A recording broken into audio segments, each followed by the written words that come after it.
अस्सलाम वालेकुम नाज़रीन मोहतरम, बातें तेरी फसाने तेरे में मुनव्वर अतीक हाज़िर खिदमत। नाज़रीन मोहतरम, आज के इस प्रोग्राम में मेरा साथ दे रहे हैं जनाब हसनैन साहर साहब, और ये प्रोग्राम बिलखसूस हमने शुरू किया है। आज ये पहला प्रोग्राम है हमारा बातें तेरी फसाने तेरे के हवाले से, और इसमें हम कोशिश करेंगे कि ये हफ्ते में जो दो प्रोग्राम्स हमारे हुआ करेंगे, एक आज का प्रोग्राम और एक जो इतवार के दिन कल आप देखेंगे, तो इन प्रोग्राम्स के अंदर हमने इसको दो हिस्सों में तकसीम किया है।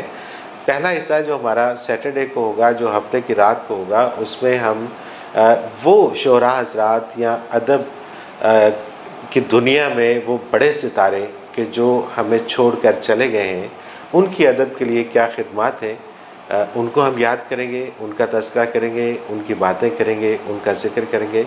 और जो हमारा प्रोग्राम इतवार की रात को हुआ करेगा, बातें तेरी फसाने तेरे, उसमें हम अहद हाज़िर के बड़े शोरा उनको हम ज़हमत देंगे कि वो हमारे साथ यहाँ पर मौजूद हुआ करें और उनका ज़िक्र हम किया करेंगे। और साथ ही साथ हम ये भी कोशिश करेंगे कि हम इस प्रोग्राम में जिस शायर का ज़िक्र कर रहे हैं, उनकी अगर कोई गज़लें किसी फ़नकार ने गाई हैं, किसी गुलकार ने गाई हैं, तो वो आपकी खिदमत में पेश करें, और अगर उनके कोई गीत किसी ने गाए हैं तो वो पेश करें।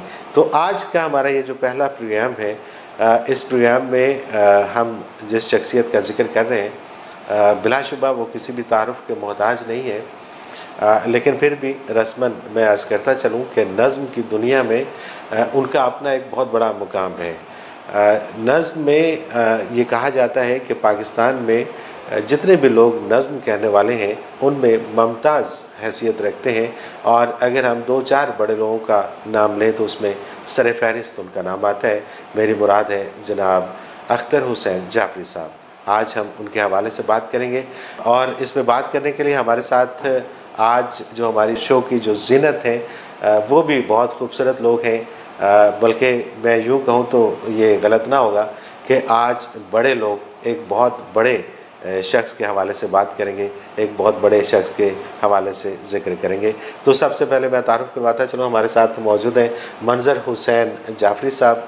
आप साहबजादे हैं अख्तर हुसैन जाफरी साहब के, और इनसे उनके हवाले से पूछेंगे कि उनकी जो रोज़मर्रा की ज़िंदगी थी उसके हवाले से इनका एक्सपीरियंस कैसा है। उनके साथ तशरीफ़ रखते हैं जनाब कमर रज़ा शहज़ाद साहब। आप भी बहुत बड़े शायर हैं, मारूफ शायर हैं, आप सब इनसे वाकिफ़ हैं।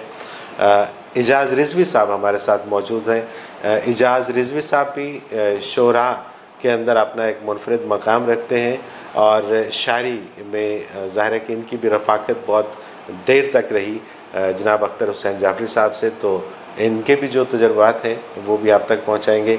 और हमारे साथ एक बहुत ही बड़ा नाम अहद हाज़िर में, ज़ाहिर है कि सिर्फ नाम ही काफ़ी है, अब्बास ताबिश साहब।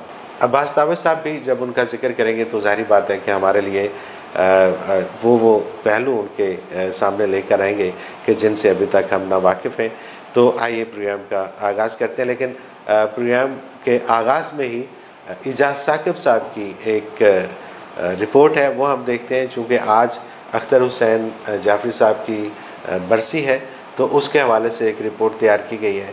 इजाज़ साकिब साहब की पहले वो रिपोर्ट देखते हैं, और उसके बाद फिर अपने प्रोग्राम की जानब चलते हैं। तुझको किस फूल का कफन हम दें, तू जुदा ऐसे मौसमों में हुआ जब दरख्तों के हाथ खाली हैं। 3 जून 1992 जदीद उर्दू नज़्म के अजीम शायर जनाब अख्तर हुसैन जाफरी का यौम विसाल है। जनाब अख्तर हुसैन जाफरी साहब।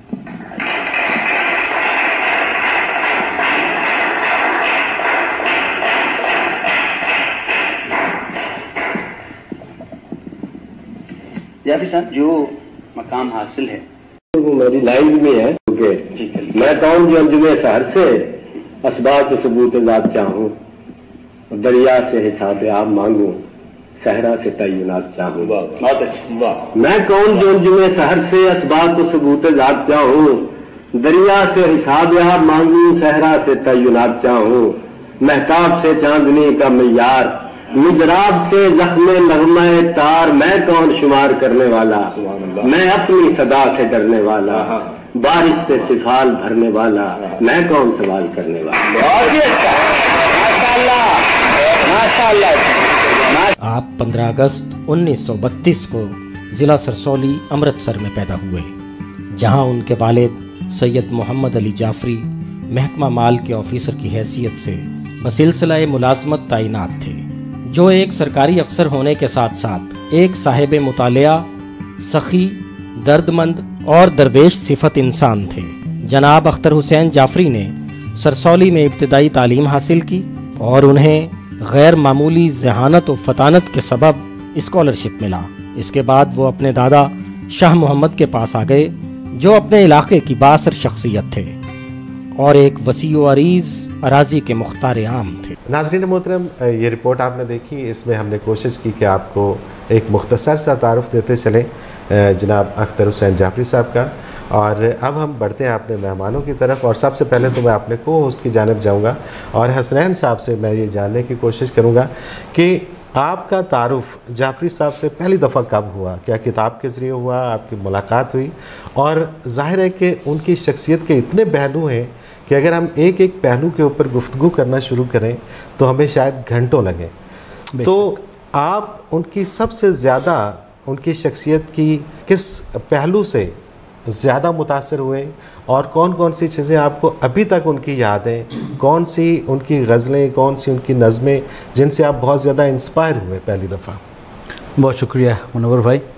असल में मेरी बदकिस्मती रही कि बिलमुशाफ़ा कभी मेरी मुलाकात ना हो पाई जाफरी साहब से, लेकिन मेरा ये मानना है, मेरा ये यकीन है कि आलम बाला में अगर कोई उनसे ये इस्तफसार करेगा कि हसनैन सहर कौन है, तो वो जानते होंगे, क्योंकि उनको मैंने पढ़ा इतना है, उनके साथ मैंने ज़िंदगी इतनी बसर की है, उनकी शायरी मेरे रगो पे में इतनी सलाहियत है कि मुझे यकीन है कि वो ऊपर मुझे ज़रूर जानते होंगे कि ये शख्स मेरा मोहब्बत करने वाला है। जो पहला तारुफ था, देखिए होता ये मुनव्वर भाई कि जो अजीम बड़े लोग होते हैं ना, उनको डीकोड करना भी बड़े लोगों का काम होता है। क्या बात? तो शहजाद अहमद साहब ने मेरा तारुफ करवाया अख्तर हुसैन जाफरी साहब से, यकीनन गायबाना, और उन्होंने एक जुमला बोला जो कि मैं आज भी समझता हूँ, एक छोटा सा जुमला बहुत जामे तारीफ़ करता है जाफरी साहब की। डिस्कशन हो रही थी, उन्होंने फरमाया कि Akhtar Hussain Jafri knows his art. क्या बात? अख्तर हुसैन जाफरी को अपने फ़न का इल्म है। बेशक। और यही एक बात अगर आप गौर करें तो आपको जगह जगह खुलती नज़र आएगी जाफरी साहब का जब भी आप मुतालिया करेंगे, क्योंकि जिस तरह हम इंसान हैं, हमारा एक जिस्म है, वो फ़नकार का जिस्म होता है, एक रूह होती है जिसको असल भी माना जा सकता है कि ये असल वो है जो कि हयात याफ्ता है, जो अज़ल में मौजूद थी, अब तक रहेगी, तो वो उस फ़नकार का फ़न होता है। तो जहाँ भी तसव्वुफ़ है, जहाँ भी इंसानियत है, इवन गोरा भी ये कहता है जी नो दाई सेल्फ, अपने आप को पहचानो। हमारे उलमा भी यही कहते हैं, हमारे फ़ुक़हा भी यही कहते हैं, तसव्वुफ़ भी हमारा यही समझाता है कि ख़ुद को पहचान।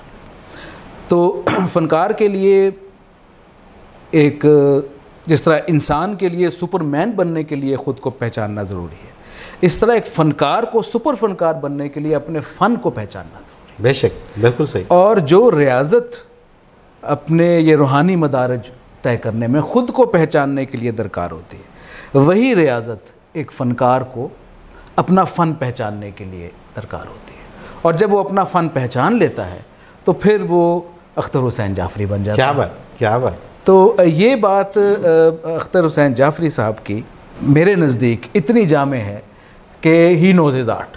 बिल्कुल सही। उनको अपने फ़न का इल्म है, इदराक है, पूरी तरह वो उस पर कुदरत रखते हैं। और ये जितने भी बड़े बड़े शायर, मतलब ये हादसाती तौर पे नहीं हुआ सारा कुछ, हादसाती तौर पे हम ये कहें जो उनका टैलेंट है, जो उन पे अल्लाह का करम है, वो तो मौजूद है।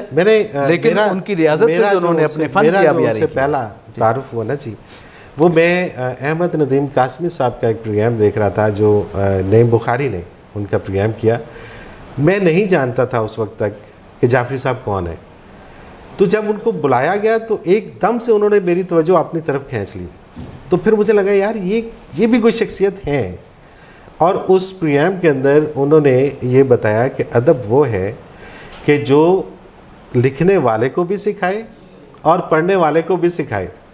तो ये दोनों चीज़ें उनके यहाँ मिलती हैं। ऐसा ही। तो आगे चलते हैं हम। मंजर हुसैन जाफरी साहब हमारे दरमियान मौजूद हैं। बहैसियत वालिद आपने उनको कैसा पाया?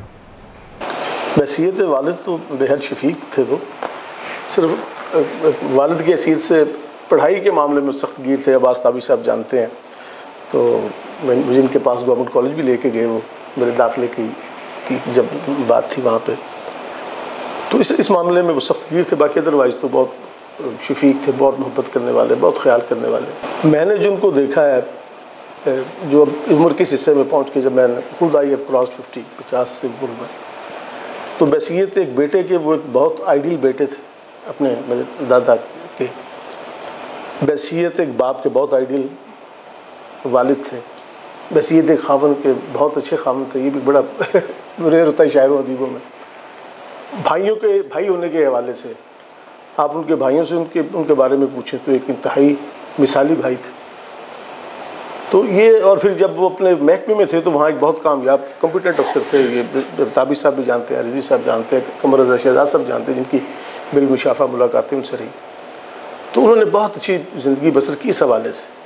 अमूमन शायरों में ये होता है कि दफ्तरी मामलात में वैसे कोई कॉम्पिटेंट नहीं होते।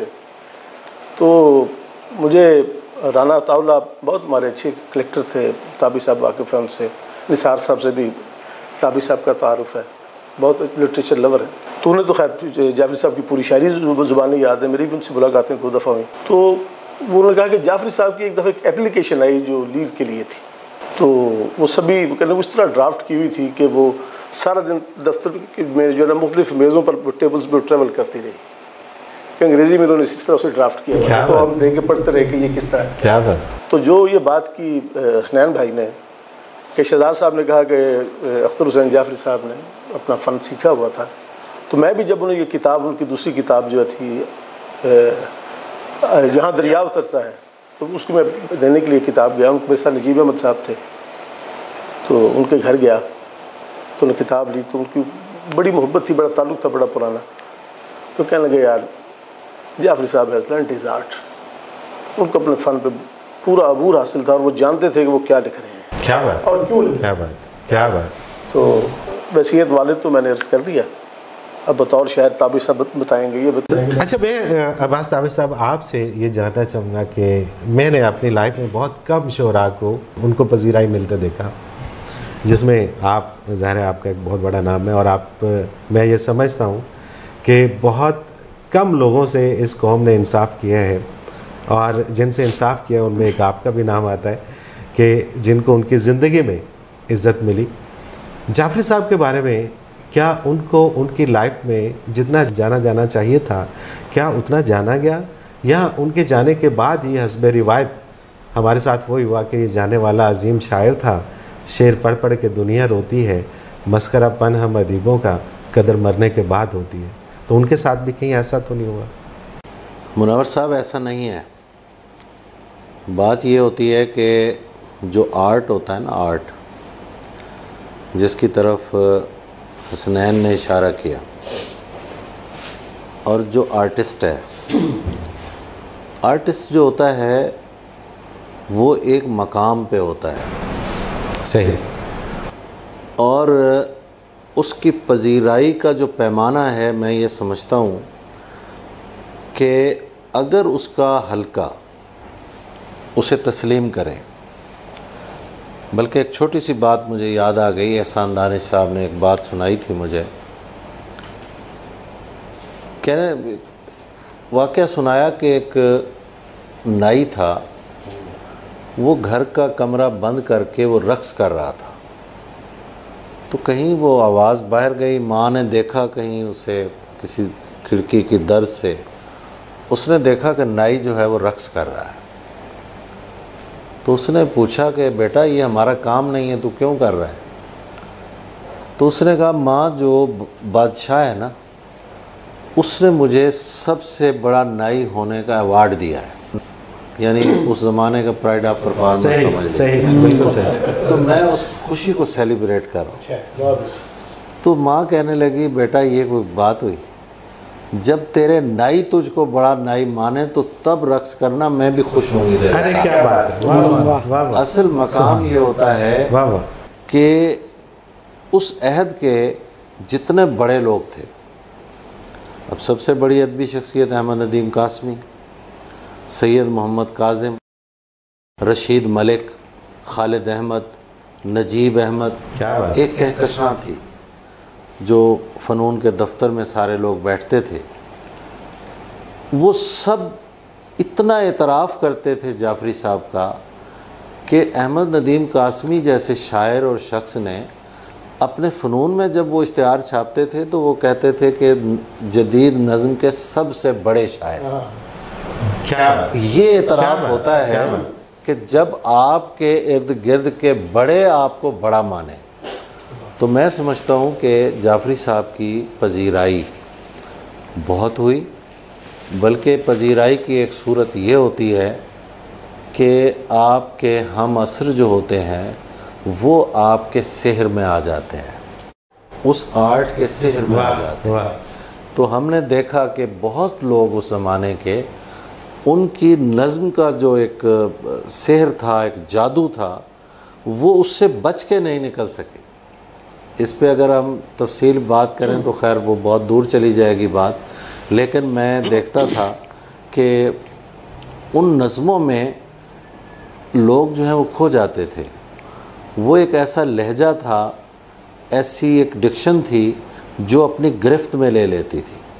क्योंकि जाफरी साहब के हाँ मैं समझता हूँ कि वो बेसिकली हैं आज़ाद तलाज़मे के शायर, लेकिन आज़ाद तलाज़मा उसी तरह है जैसे इस कायनात में बहुत से सैयारे, सितारे, चाँद, सूरज, बज़ाहिर उनका एक दूसरे से कोई ताल्लुक़ नहीं है, अपनी अपनी जगह पे हैं, लेकिन एक निज़ाम है जिसे वो सब मिल के तरतीब दे रहे हैं। तो उनके यहाँ जो इमेजरी है वो इसी तरह की है। बाज़ औक़ात तो मैं पढ़ते हुए उसमें एक एक मिसरे में खो जाता हूँ कि एक मिसरे में जितने लफ्ज़ हैं वो लफ्ज़ नहीं, वो लफ्ज़ इमेजेस हैं और वो इमेजेस अलामत को हमारे सामने लेकर। क्या बात। तो उसको डिकोड करना, जिसकी तरफ हसनैन ने इशारा किया कि जाफरी साहब वाकई ऐसे शायर हैं जिनकी एक जो लिरिकल क्वालिटी है, उस लिरिकल क्वालिटी में हम लोग खो जाते हैं। हाँ, क्या बात। ये मामला फैज़ साहब के साथ भी है, लेकिन फैज़ साहब से भी ज़्यादा जो है वो जाफरी साहब के साथ है कि हमें नज़्म समझ ना भी आ रही हो तो हम उसके सेहर में उसकी जो एक क्या कहते हैं गनाइयत है या लिरिकल क्वालिटी है, उसमें हम खो जाते हैं। वो इमेजरी और वो चीज़ें हमें अपने साथ बहा के ले जाती। तो उनकी पजीराई जो है वो बहुत हुई है। जहाँ तक उनके डिकोड होने का ताल्लुक़ है, ये सवाल मेरे जहन में भी है और मैं समझता हूँ कि हर नस्ल जो होती है वो अपना क्रिटिक ले के आती है, ठीक है, और ये होना चाहिए। अब बदकिस्मती से इवन 70 की दहाई, क्योंकि जाफरी साहब उससे थोड़े से पहले के शायर हैं, ठीक, उस वक्त नाक़दीन मौजूद थे, लेकिन नाक़दीन जो होते हैं वो भी ढूंढते हैं किसी ऐसे आदमी को जो जिस पे झाड़ पोंछ करके उस पर कुछ काम किया जाए, ठीक है। तो वो उन पे काम नहीं हुआ। सही। वो काम उसी दौर में ही हो सकता था। अब जो है ना, अब डिकोड करना ये बड़ा मुश्किल काम है, लेकिन ये करना तो है किसी को। एक साहब आए बाहर से, उन्होंने मुझे कहा कि जी एयरपोर्ट पे मेरी कुछ चीज़ें पड़ी हुई हैं और वो छोड़ नहीं रहे। अच्छा, मैंने ऐसे ही, पता उस ज़माने में हमें खैर इतना वो नहीं होता था कि किस बड़े आदमी को, मैंने ऐसे रुका लिख दिया उसे। मैंने कहा ये मेरा अजीज़ है, तो आप इसको कोई इसकी मदद करके। ये जाफरी साहब को लिख दिया? जाफरी साहब को। अच्छा, जाफरी साहब कस्टम के महकमे में, तो गालिबन ड्राई पोर्ट पे थे, बिल्कुल। तो उसने, मेरे दोस्त ने जाके उन्हें जनाब वो रुका दे दी। उसके बाद कोई ख़बर नहीं आई। फिर जाफरी साहब मुझे मिले पाक टी हाउस में। वो असरार जैदी साहब से बड़ा उनकी मोहब्बत थी, वो उनके पास आके बैठते भी थे और मिलते भी थे। तो वहाँ मुझे उन्होंने कहा कि वो दोस्त मिले थे आपको? मैंने कहा जी नहीं मिले। कहते बेटा बात यह है, ये ज़िंदगी का असूल है कि जब किसी का काम आप करें और उसका फ़ोन ना आए तो समझ लें काम हो गया है।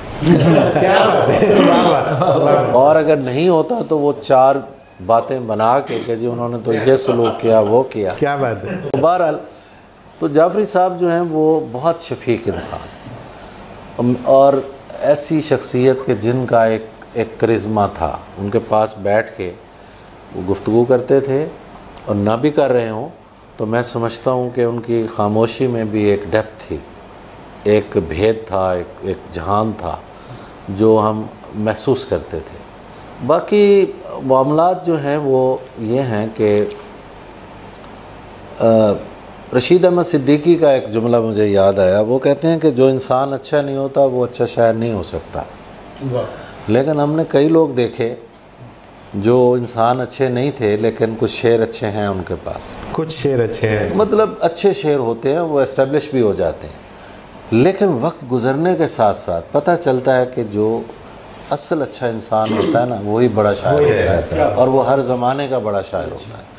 तो जाफरी साहब जो हैं वो बतौर इंसान, जैसे कासमी साहब कहते हैं ना, इंसान अजीम है खुदाया, अगर मैं ढूंढने निकलूं तो मुझे जाफरी साहब वो इंसान नज़र आते हैं जिनमें इंसानियत थी, इंसानियत का दर्द था। 2-3 बातें और हैं अगर इजाज़त हो तो मैं उस पर वो करना चाहता हूँ। देखिए, तरक्की पसंद तहरीक जो है इस पे बहुत से एतराज़ात हैं और एक दफ़ा सरदार अली सरदार जाफरी साहब आए हल्का अरबाब ज़ौक़ में, मैं उस इजलास में मौजूद था। उन्होंने इतराफ़ किया कि हमने नज़रिए का वो कर के प्रचार बाज़ तख्लीक़कारों पर ज़हनी तशद्दुद किया, ये उन्होंने इतराफ़ किया। लेकिन तरक्की पसंद तहरीक बहुत बड़ी तहरीक है। उस तहरीक से जो लोग हमारे सामने आते हैं उसमें 4 लोग हैं जिनका मैं बड़ा मोतरफ़ हूँ। अहमद नदीम कासमी, फैज़ अहमद फैज़ और मजरूह सुल्तानपुरी और अख्तर हुसैन जाफरी। मजरूह सुल्तानपुरी का एक शेर, ये बात मैं इसलिए वजाहत से कर रहा हूँ कि बाज़ लोग समझेंगे कि मैं क्यों नाम ले रहा हूँ, कि एक फ़िल्म के गीत निगार का नाम ले रहा हूँ।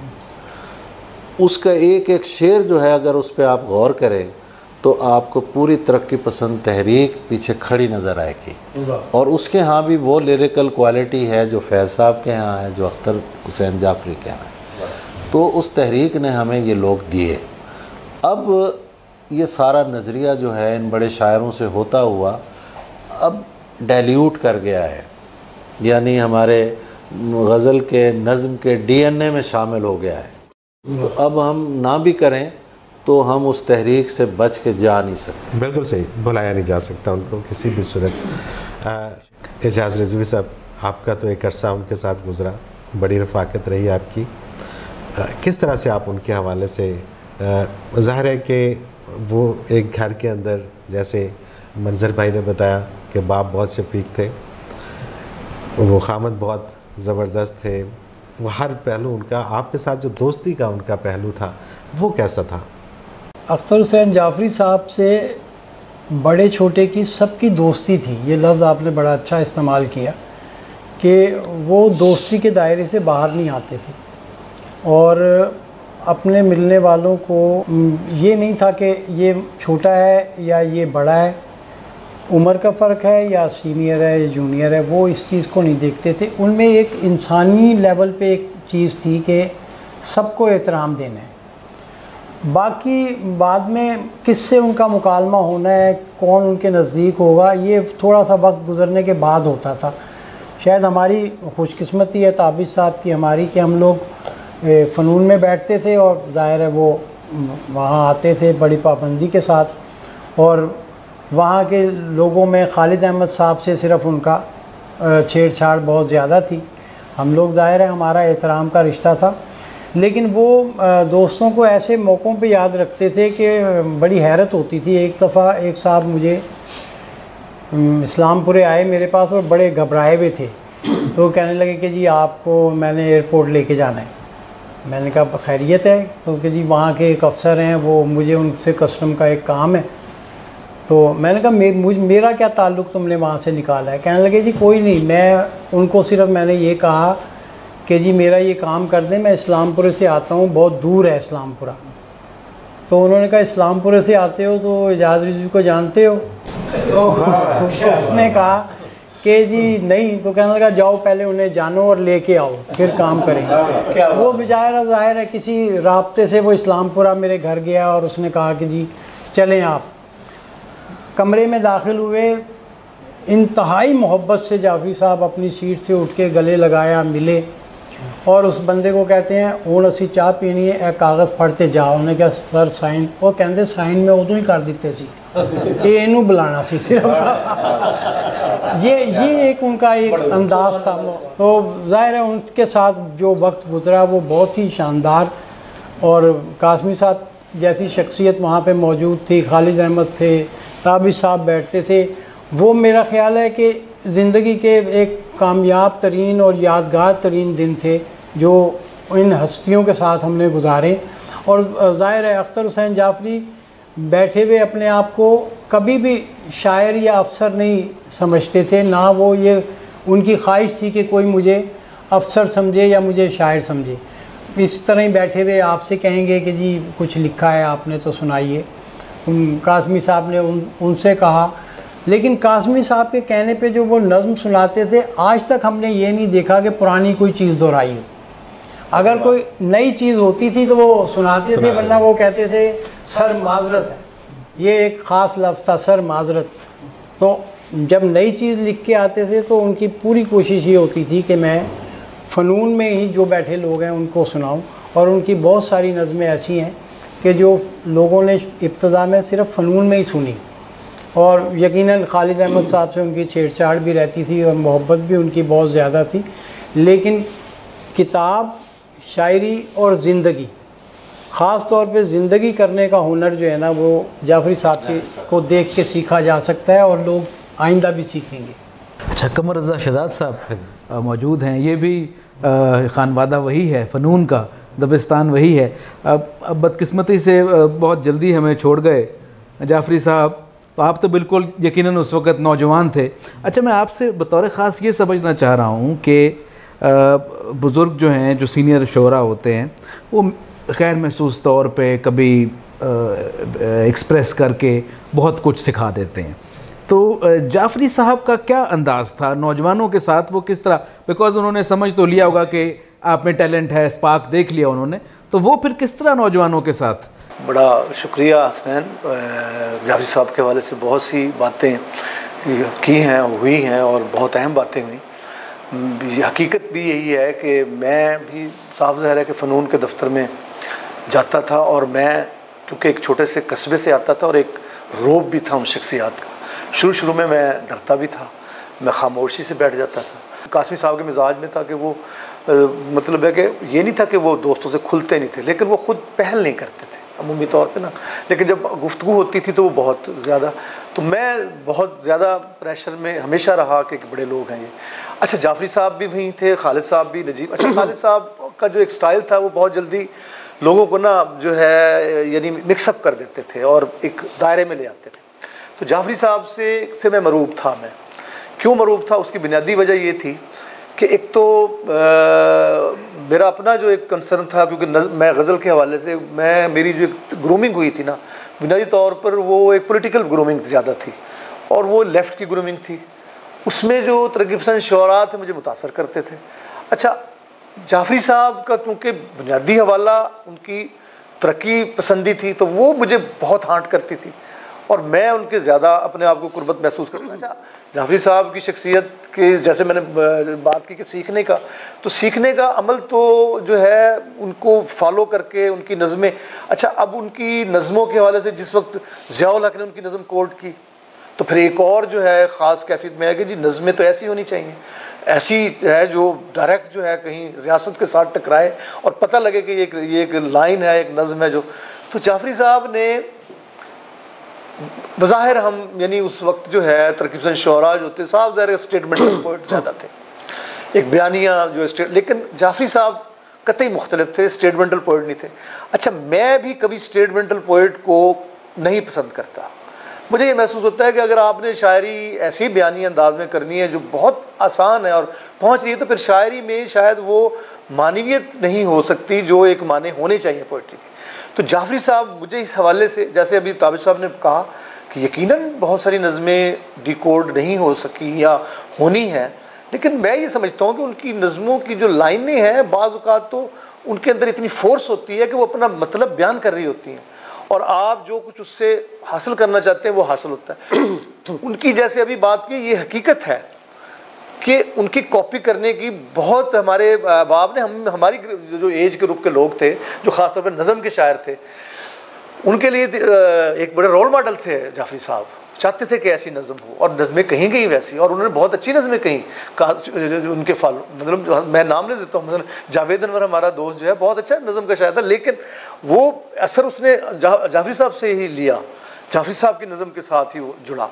अच्छा, जाफरी साहब की नज़म जो थी हमने भी सीखा उनसे और ख्वाहिश की कि, लेकिन जाफरी साहब जिस सतह पर नज़म को ले गए थे ना, और जो उनके यहाँ जैसे इमेजेस की बात की है ताबिश साहब, ज़ाहिर है कि ना हमारे पास उन दिनों इतना मुताला था और ना ही वो चीज़ें थी, हम अभी एक लर्निंग प्रोसेस में थे, तो लेकिन वो चीज़ें आहिस्ता आहिस्ता महसूस हुई कि शायरी तो यही है जो जाफरी साहब ने की है। अगर ऐसी नज़म हुई तो फिर नज़म होगी, ऐसी कोई कह सके तो फिर होगा। मेयार सेट कर दिया और वो मेयार आज तक सेट है। मैं आपको बात बताऊँ कि अब भी ये कोई कहने की बात नहीं है, शोहरत तो एक और चीज़ है ना, वो तो शायद जैसे जैसे आपने कहा तो वो और एक सेटअप है कि बहुत सारी नज़में या बहुत सारी चीज़ें मकबूल हो जाती हैं, बहुत सारी बातें आगे म्यूज़िक में आ गई हैं तो चली जाती हैं, लेकिन आर्ट जो है उसके समझने के लिए मैं पिकासो को बहुत अरसे बाद उसकी तस्वीरें समझ आनी शुरू हुई लोगों को, बहुत चीज़ें, ये नहीं हो सकता कि अहद किसी आर्ट को भुला देगा।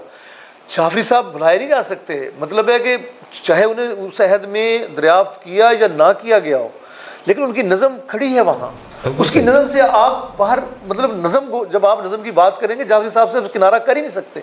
जब आप किनारा नहीं कर सकते तो आपको डिकोड भी करना पड़ेगा और आपको नज़म समझनी भी पड़ेगी, और उस नज़म का जो कंटेंट भी है और दूसरा उसका जो क्राफ्ट है वो इतना मजबूत है जो कम से कम मैंने किसी और के, हाँ सच्ची बात है कि ये बात यकीनन हमारे यहाँ नज़म के बहुत अच्छे शायर हैं, उससे पहले भी एक रवायत मौजूद थी, राशिद मीरा जी बड़ी अच्छी नज़मों का एक जो जिनके यहाँ आज़ाद नज़म आई, उसके बाद भी मजीद अमजद मौजूद रहा नज़म का, तो वो, लेकिन जाफरी साहब इन सबसे कहीं डिफरेंट थे और अपना उनका असलूब जो है ना वो इतना ताकतवर था कि वही बात के जैसे अभी ताबिश साहब ने कहा कि अब वो जो है ना डिल्यूट होगी तो रोशन ख्याली और तरक्की पसंदी, यानी इससे बड़ा कमाल क्या हो सकता है अगर ये ना होते जाफरी साहब। मैं फैज़ साहब की बात छोड़े, फैज़ साहब के यहाँ, फैज़ साहब यकीनन बड़े शायर हैं, फैज़ साहब की नज़में समझ आने वाली भी हैं बात, लेकिन मैं ये समझता हूँ कि अगर जाफरी साहब इस तरक्की पसंद नज़म का हिस्सा ना होते, इनकी नज़म ना होती,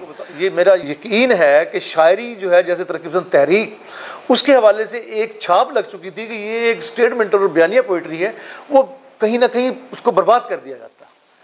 जाफरी साहब उसके रास्ते में बहुत बड़ी रुकावट है। क्या बात, क्या बात, उन्हें आप यानी वो शायर हैं जिसे हम मिसाल के तौर पर पेश कर सकते हैं कि जनाब आप कैसे कह सकते हैं ये वो नज़म है, पढ़े इसको, समझे इस नज़म को, असर को कैसे बयान किया है, कैसे उन्होंने इमेजेस कायम किए अपने अहद को बयान करने में। तो जाफरी साहब का बहुत बड़ा कमाल है। और मैं तो जैसे अभी बात की कासमी साहब ने, यकीनन हमने सीखा है, बहुत सीखा है। मैं नज़म नहीं कह सकता वैसा, मैं मुझे पता है कि मैं जाफरी साहब नज़म को जिस सतह पे ले गए उस हद तक जाना शायद मुश्किल काम था। चलें जी हसनैन साहब, जिस नज़म की हम बात कर रहे हैं, ज़ाहिर है हमारे जो नाजरीन है वो नज़में सुनना भी चाह रहे होंगे, लेकिन मुझे इस वक्त एक ब्रेक का कहा जा रहा है, तो नाजरीन मोहतरम एक मुख्तसर कमर्शियल ब्रेक, उसके बाद हाजिर होते हैं, हमारे साथ रहिए।